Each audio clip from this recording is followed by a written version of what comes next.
Sundance is awesome.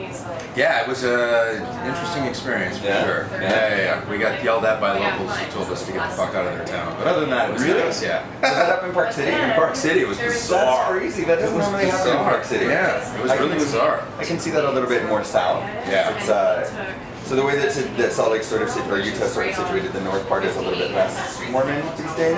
Oh, is it? Yeah, especially in Park City. But yeah, if you actually go a little bit south, nobody will say get the fuck out. They'll say get the heck.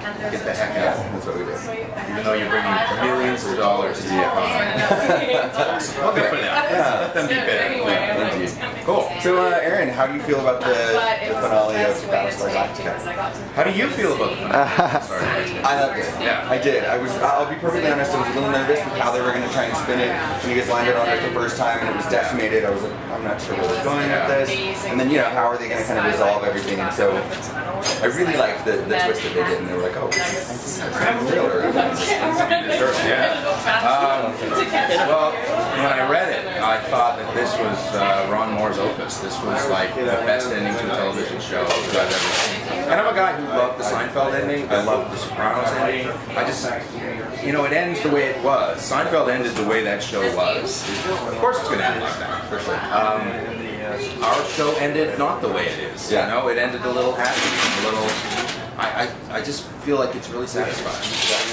And most people, for the most part, people feel that way, except for there's a lot of fans online that are, you can't please everybody. Of course. Guys that want to rail just want to rail. And they rail on every episode and say it's the worst TV show of all time, but every Friday night they tune in so they can get on the boards and say how terrible it is. Yeah. I loved it. I ran into Ed Robertson downstairs, Bernie Gilades, a friend of mine, and he said, on TV.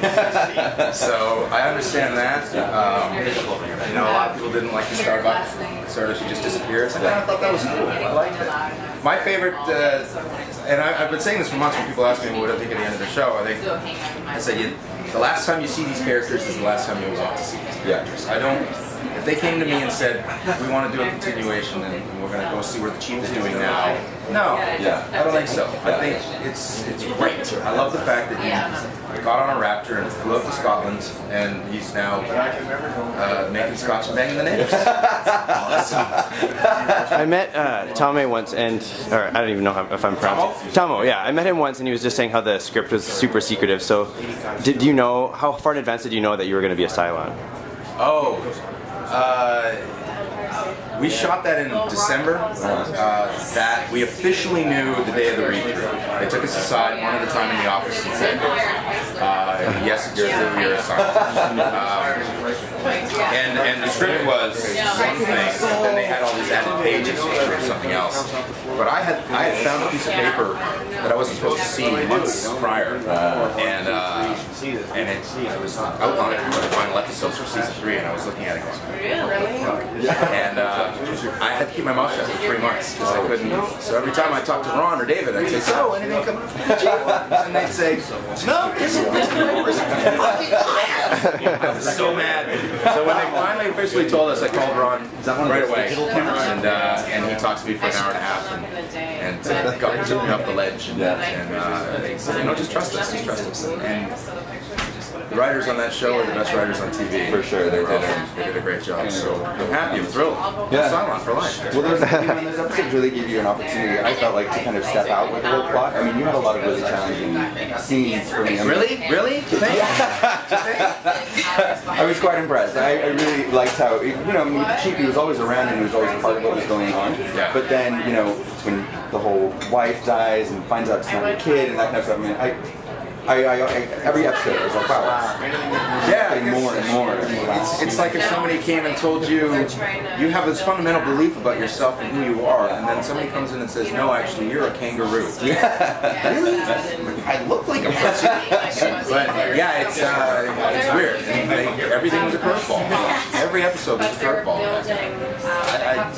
I'm very very proud of that character, and I love the arc and all the shit that they did to me. But yeah, it's fun. Yeah, it's great fun stuff. How was the cast as a whole? Did you guys Oh, get along really well? Yeah, it's such a cliche to say that we're one big happy family, but we really were.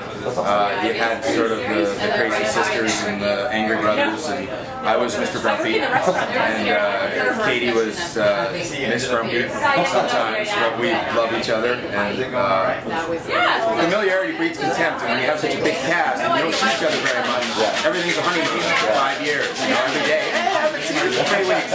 If we had to work with each other every day, all day, I'm sure there would be a couple of us would be arranged by now, and the other ones would be and hot blonde,